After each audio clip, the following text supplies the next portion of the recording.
Сәлеметсіздер ме, қалдарыңыз қалай? Бүгін де сіздермен амандықпен жүздесіп отырғаныма қуаныштамын. Енді бүгін өздеріңізбен және де бір ой бөліскім келіп отыр. Осы әзіргі заманда жабығу науқасы дейміз, ең үйжең дейміз, депрессияға түсіп қалу деп айтамыз ғой. Осындай бір науқас пен ауырып жататын кісілер көп болып жатыр. Жасөспірімдер болсын, үлкен адамдар болсын, ересек адамдар осындай науқастармен көп ауырып жатыр ғой. Енді осының себебінің бірі негізі өзіне өте бір ауыр талап қойып алған, өте бір биік нысана орнатып алған, сол нысанаға жете алмай, ортасында жеткен жетістіктерін көзге ілмей, өзінде бар нәрсеге қанағат қылмаудан келіп шығады екен негізі. Енді осы мен ойлаймын, осы балаларымыздың санасына кішкентай кезінен бастап көп нәрселерді жеңіл өткізе салатын, бір ауыр алмайтын сондай бір сананы, сондай бір ойды ой саналарына орнатып қойсақ жақсы болар еді деп ойлаймын. Енді осы бірнеше мысалдар арқылы сіздерге айтып өткім келіп отыр. Бірнеше күннің алдында екі балам үйде бір былай айланып тұратын орындық бар еді, салмақтылау, енді ауырлау. Сол ойнап жүрген екеуі. Мен ол кезде тамақ істеп жатқам, сол кезде тарс етіп бір дауыс шықты. Шошып қалдым мен де. Сонымен дереу әкесі: "Не болып қалды? Басты ғой анау. Не болдыңдар?" деп айғайлап кетті. Сонымен дереу қолымдағы істерді тоқтатып тұрдым да, ана ойнап отырған бөлмелеріне кірдім. Кірсем екеуі енді жап-жақсы, орындық құлап қалыпты, үстілеріне құламапты. Бірақ екеуі сондай үрейленіп тұр, қатты қорқып тұр, енді түрлерінен шығып тұр әкелеріне қарап. Әкелер деген алаңдап енді сондай болып тұр екен, енді алаңдайды ғой, енді басып қалады ғой деп. Сонымен мен дереу бардым да екеуін құшақтап: "Болды, іштен кетпейді балам. Орындық құлаған кезде қайттыңдар" деп едім. "Қаштық былай қарай" деп сөйтті. "Жарайсыңдар, үстілеріңе құламапты, жақсы бопты. Егер құласа рас қиын жағдай болушы еді, бірақ құламапты. Ештен кетпейді, біз келесі жолы байқасақ болды" деп. Енді бұл орындықпен олай ойнауға келмейді екен деп солай айттым.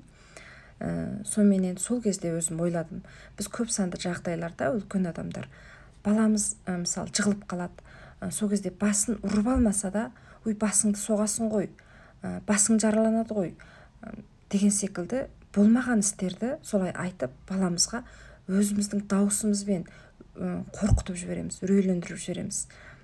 Сол енді болмайтын іс деп ойлаймын. Ол бала бір жап-жақсы, ештен кетпеген баланы біз солай айтып қорқытамыз. "Ойбай, анау басыңа түссе қайтесің" деген секілді. Түскен жоқ қой.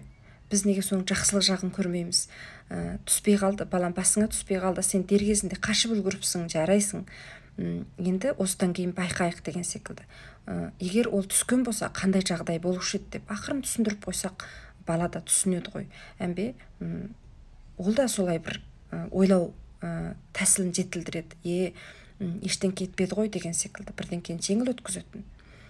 Солай істеу керек деп ойлаймын. Одан кейін осы бірнеше күннен бері балам осы шахмат жарысына қатынасты, 4 күндей интернетте болды, мектеп оздырылған. Сонда балам жақсы түс алмады.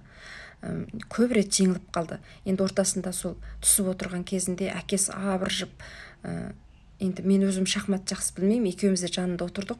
Әкесі енді мына тасты былай жүру керек еді, ана тасты былай жүру керек еді деген секілді солай абыржып отырды. Жеңіліп қалса, "Не, сен бағана былай жүрген болсаң" деп солай айтты. Сол кезде Арлан ұлым айтты ғой: "Ештен кетпейді ғой әке, оған ренжудің қажеті жоқ қой, жеңілсем жеңіліп қалдым ғой" деп.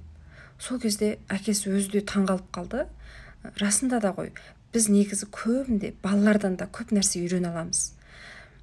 Өзіңіз жіңішкелікпен байқап отырсаңыз. Сонымен екеуміз күлдік. "Дұрыс айтасың балам, ештен кетпейді жеңілген" деп өзімізді біраз теңшеп алдық. Жеңілуден қорықпаймыз, бірақ сол не үшін жеңіліп жатырмыз? Ортасында ана бала қалай ойнап жатты? Содан тәжірибе қорытып алсақ болды деп. Сонымен енді неше рет жеңілсе де, енді өте көп ойнады да 20 рет сондай түсті. Сонымен мен айттым, балам шаршадың ба, демаласың ба деп едім. Жоқ мама, мен жалғасты түсем деп. Енді неше рет қайта жеңіліп жатса да солай деді. Сол кезде өзім қуандым. Сонымен дер кезінде мақтап қойдым, балам жарайсың, дұрыс, осындай жігер болу керек, жеңілгеннен қорықпа, жалғасты түсе ғой, шаршасаң демала ғой деп солай айттым. Сонымен ода жігерленіп өзі түсе берді. Енді баланың сондай бір оның жеңіле бергенін көре бермей, қайта оның сол барыста сондай бір жігерін көруіміз керек деп ойлаймын. Жақсылық жағын көп көрсек. Одан кейін осы кешеде қызымның бір несін байқадым. Ол нанға бал жағып жегенді жақсы көреді. Ылғи нанға бал жағып жейді. Сонымен нанға бал жағып жеймін деп бір күнде неше рет жейді. Сонымен мен айттым ғой, балам, бал түгеп қалса қайтесің десем, отырды да, бал түгесе қаймақ жағып жеймін деп солай деді. Сол кезде енді өзім сондай қуандым сөзіне. Әдеттегі кезде мен де солай айтам қызыма, мысалы, бүгін сенің жегің келген нәрсе жоқ екен үйде балам, біз мынау бар екен, осыны жеп тұрайық, мен ертең саған алып берейін деп. Енді сол сөздер мүмкін балама тәсір еткен болуы мүмкін. Одан кейін жеміт жегенді жақсы көреді. Жемітті пакеттің ішінен тақсысына салып алады.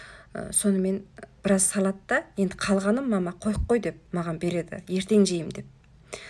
Сол секілді енді мына қалғанын ертең жейік деп солай айтам әдетте тұрмыста. Соның бәрі мен әтейлеп тұрып балаға тәрбие жүргізудің қажеті жоқ екен деймін. Біз өзіміздің сөз әрекетіміз арқылы баланы дұрыстап тәрбиелеуге болады екен. Мысалы, біз кішкентай кезімізде әкем есімде бар, нанның қоқымдарын былай қолымен теріп отыратын. Әзір менде сондай әдет бар. Сол секілді өзіңізді тәрбиелесеңіз, балаңыз сізбен бірге тәрбиеленеді деп ойлаймын. Енді сол осындай әрекеттерді бірдеңкеге қанағаттану, өзінде бар нәрсесін істетіп тұру деген бір ой сананы балаға орнату керек екен кішкентай кезінен. Магазиндерге барған кезде де алғысы келген нәрсесін алып бере беру емес, балаңызға түсіндірсеңіз болады. Бүгін ақшамыз жетпей тұр деген секілді. Бәрін қанағаттандырмай, қайта бар нәрсеге қанағаттанайық деген секілді ойды баламызға ой санасына ертерек жеткізіп қойсақ деп айтқым келеді сіздерге. Рахмет.